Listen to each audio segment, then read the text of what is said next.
तो अगर मैं टाइम ट्रैवल करके 10 दिन पीछे जाता हूँ और इस वीडियो की स्क्रिप्ट अपने आप को देता हूँ, तो इस स्क्रिप्ट का ओरिजिन जो है या फिर ये स्क्रिप्ट किसने लिखी, ये एक पैराडॉक्स बन के रह जाएगा।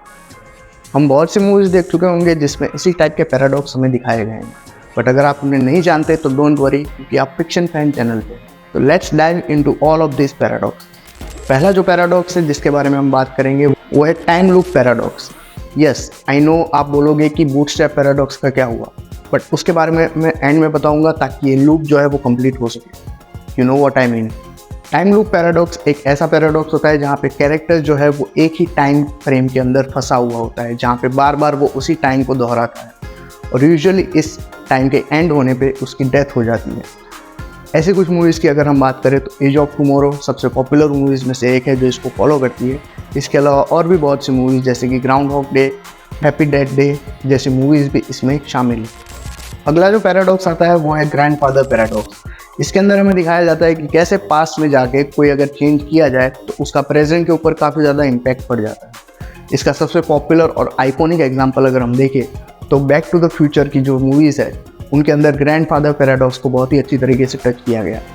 इसके अलावा अगर हम बात करें हाल ही में रिलीज़ हुई मूवी फ्लैश की, तो फ्लैश के अंदर भी ऐसा ही कुछ हमें दिखाया गया है, जहाँ पे फ्लैश किस तरह से टाइम में पीछे जाता है और अपनी मदर को सेव करता है और उसकी वजह से उसका पूरा यूनिवर्स चेंज हो जाता है। तो इतना इम्पैक्ट हमें यहाँ पे देखने को मिलता है। आप और कौन कौन सी मूवी ऐसी आइडेंटिफाई कर पाते हो जिसमें ऐसे पैराडॉक्स शामिल है, ये हमें कमेंट्स करके ज़रूर बताइए। अगला जो पैराडॉक्स आता है वो पैराडॉक्स से ज़्यादा एक स्टेटमेंट है। ये स्टेटमेंट ये कहता है कि हमारे इस वास्ट गैलेक्सी के अंदर बहुत सारे एक्स्ट्रा टेरेस्ट्रियल बीइंग्स मौजूद हो सकते हैं जो कि हायर बीइंग्स के नाम से जाने जाते हैं। इस पैराडॉक्स के बेस पे बहुत सी मूवीज़ जो हम देख चुके हैं जिसके अंदर एलियन से ऐसा कुछ दिखाया गया है, वो सारे मूवी इस कैटेगरी के अंदर फॉल करती है, इस पैराडॉक्स को फॉलो करती है। जिसके अंदर अगर हम बात करें तो कॉन्टैक्ट, अराइवल, इस टाइप की मूवीज़ इस लिस्ट में शामिल होती है। इसके अलावा जो भी मूवीज़ में आप एक्स्ट्रा टेरेस्ट्रियल बीइंग देखते हो या फिर एलियन जैसा कुछ देखते हो, वो सारी मूवी इसी पैराडॉक्स के ऊपर बेस्ड होती है। इस पैराडॉक्स को फर्मीज पैराडॉक्स कहा जाता है क्योंकि फर्मी नाम के एक साइंटिस्ट ने ये स्टेटमेंट दिया था। अगला जो पैराडॉक्स कवर करने जा रहे हैं वो थोड़ा सा कॉम्प्लेक्स है। इसको कहा जाता है शिप ऑफ थीसियस पैराडॉक्स। इसके अकॉर्डिंग अगर एक शिप है जिसके सारे पार्ट्स वन बाय वन हम रिप्लेस करते हैं, तो एक टाइम ऐसा आता है जहाँ पे उसके सारे पार्ट्स जो है वो रिप्लेस हो चुके हैं। तो क्या ऐसे टाइम पे उसको पुरानी शिप मानना सही होगा या नहीं, यही हमें इस पैराडॉक्स में बताया गया है। तो इसके ऊपर बेस्ड बहुत सी मूवीज़ हम देखते हैं, बट ये काफ़ी लेयर्ड पैराडॉक्स होता है जहाँ पे हमें कैरेक्टर्स के अंदर होने वाले माइनर चेंजेस दिखाई देते हैं और एंड में कैसे वो एक अलग ही इंसान या अलग ही पर्सनालिटी बन जाता है। टाइम एंड स्पेस के वास्ट मैप के अंदर कोई भी ऑब्जेक्ट सेम नहीं रहता है, ये इस पैराडॉक्स का बेस है। जहाँ पे अगर हम बात करें मूवीज़ की तो द प्रेस्टीज इसका सबसे अच्छा एग्जाम्पल है, जहाँ पे हमें दिखाई देता है कि कैसे एक ही कैरेक्टर अलग अलग टाइम पे अलग अलग पर्सनालिटी के साथ हमें दिखाया जाता है और एंड में उसका ट्विस्ट भी काफ़ी कमाल का होता है।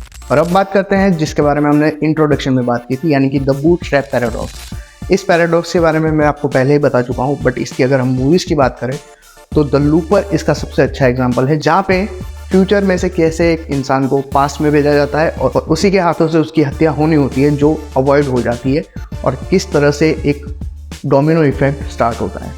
और इस डोमिनो इफेक्ट से पैदा होता है एक नया कैरेक्टर, यानी कि द रेन चेकर, जो कि आगे जाके बहुत ही ज़्यादा तबाही मचाने वाला होता है। तो उसकी ओरिजिन जो है वो यहाँ पे स्पेसिफाई नहीं की गई। इसी पैराडॉक्स को एक स्टेप और आगे ले जाती है द प्रीडेस्टिनेशन मूवी, जिसमें ईथन हॉक हमें दिखाई देता है। अब ये काफ़ी इंटरेस्टिंग मूवी है और काफ़ी ज़्यादा माइंड मूवी भी है। इसके अंदर हमें दिखाया जाता है कि कैसे एक कैरेक्टर खुद के ही ओरिजिन का रीज़न बनता है, यानी कि वो खुद से ही प्यार करता है और खुद को ही पैदा करता है। ये सुनने में जितना ज़्यादा एब्सर्ड लग रहा है उतना ही ज़्यादा रियलिस्टिक हमें मूवी के अंदर दिखाया गया है और काफ़ी ज़्यादा एंटरटेनिंग भी है, जहाँ पे मूवी में स्टार्ट से लेके एंड तक आप उसके साथ जुड़े हुए रहते हो। तो ये थे कुछ डिफरेंट पैराडॉक्स जो हमें मूवीज़ में दिखाए गए हैं। और अगर आप यहाँ तक वीडियो में बने हुए हो, दैट मीन्स कि आपको ये कंटेंट पसंद आया। और अब अगर आपने इसको लाइक या चैनल को सब्सक्राइब नहीं किया तो वो अपने आप में एक पैराडॉक्स बन जाएगा।